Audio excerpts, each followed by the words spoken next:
Welcome to this explainer, designed specifically for future business leaders. Today, we're unpacking a really fascinating, highly complex case study.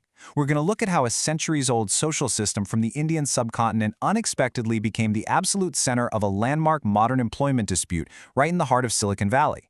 If you're preparing to lead global teams, this is a cultural blind spot you absolutely need to understand. Here is our agenda for today. 1. Defining the caste system. 2. The legacy of exclusion. 3. Caste in the workplace. 4. The Cisco discrimination lawsuit. 5. A contested legal battle. And 6. The leadership takeaway. Let's dive right in. Section 1. Defining the caste system. To really grasp the modern implications of this case, we first need to establish exactly what this social system is, stripping away any preconceived notions you might have. At its core, caste is an inherited, birth-based social ranking from the Indian subcontinent that's literally shaped societies for over 2,000 years. The absolute most important thing to understand here is that it's unalterable. Historically, the rank you were assigned at birth dictated pretty much everything, from the specific occupation you could hold to whom you were allowed to marry. Historically, classical society was structured into four main categories known as varnas. Up at the top, you have the Brahmins, traditionally priests and scholars. Then the Kshatriyas, the rulers and warriors. Next are the Vaishyas, the merchants and traders. And then the Shudras, the laborers. But crucially, there was a group considered entirely outside and below this four-tier system.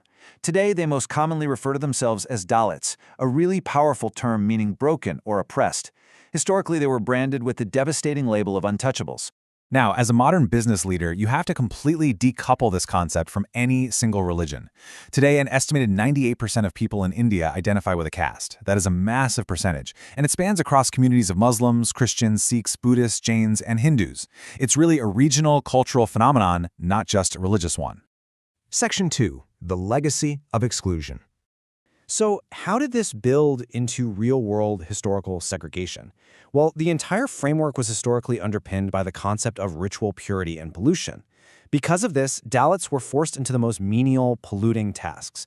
But perhaps the most visible and devastating form of this segregation was physical exclusion from public spaces and basic resources. Dalits were strictly forbidden from drawing water from common wells or tanks used by higher castes. Accessing the wrong water source wasn't just frowned upon, it could result in severe social punishment or violence. And this severe exclusion sparked one of the most significant civil rights moments in the region's history.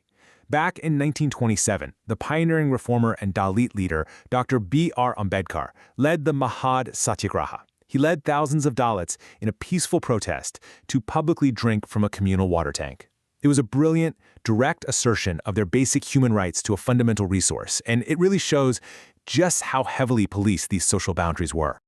This brings us to a pivotal question for our case study. We are talking about a system born thousands of years ago, involving village water wells. So how on earth does this ancient history bridge directly into a modern, globalized tech company in California? Section 3. Caste in the workplace. As South Asian diaspora populations grew globally, filling key roles in major industries, the complex dynamics of caste naturally followed them right into the modern workforce, and this creates what we can call the invisible iceberg problem. Caste is an incredibly potent social dynamic, but it's almost completely undetectable to outsider management. If you're a traditional American HR manager, you probably don't know that certain surnames, regional origins, or even dietary habits can be subtle cues signaling someone's caste status. Colleagues from the same background easily detect it, but it remains totally hidden from standard corporate compliance. Section 4. The Cisco discrimination lawsuit. That exact invisibility set the stage for an unprecedented legal conflict at one of America's largest tech giants. In 2020, the state of California sued Cisco Systems on behalf of a Dalit engineer, known in court documents just as John Doe. This was absolutely historic. It marked the very first time a U.S. legal case placed caste discrimination right at the center of an employment dispute, basically forcing American law to confront a form of bias it had never explicitly named before.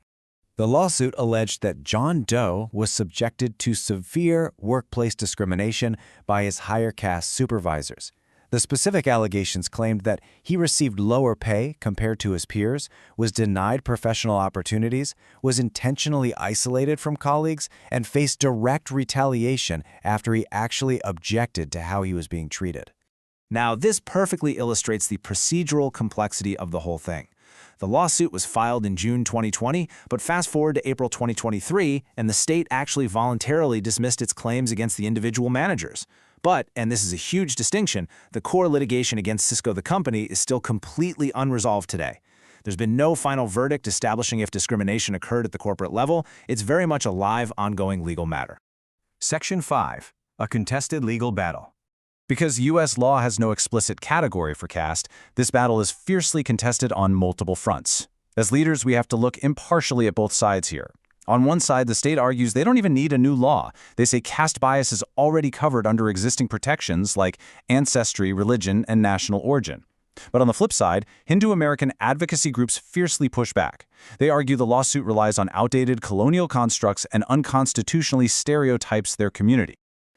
To really highlight this perspective, organizations like the Hindu-American Foundation strongly oppose these legal actions. Just look at this quote from Suhag Shakla.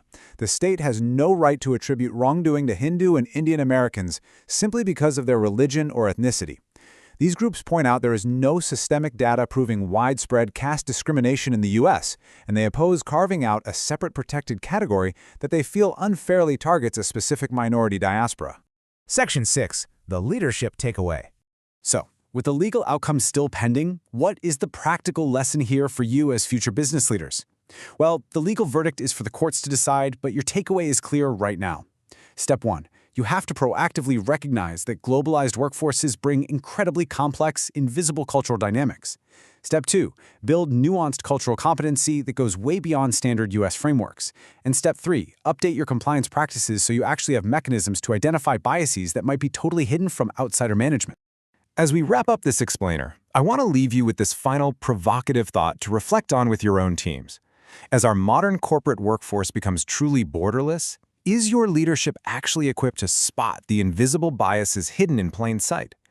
Thanks for joining me to unpack this case study. I hope it gives you a powerful new lens for your future leadership journey.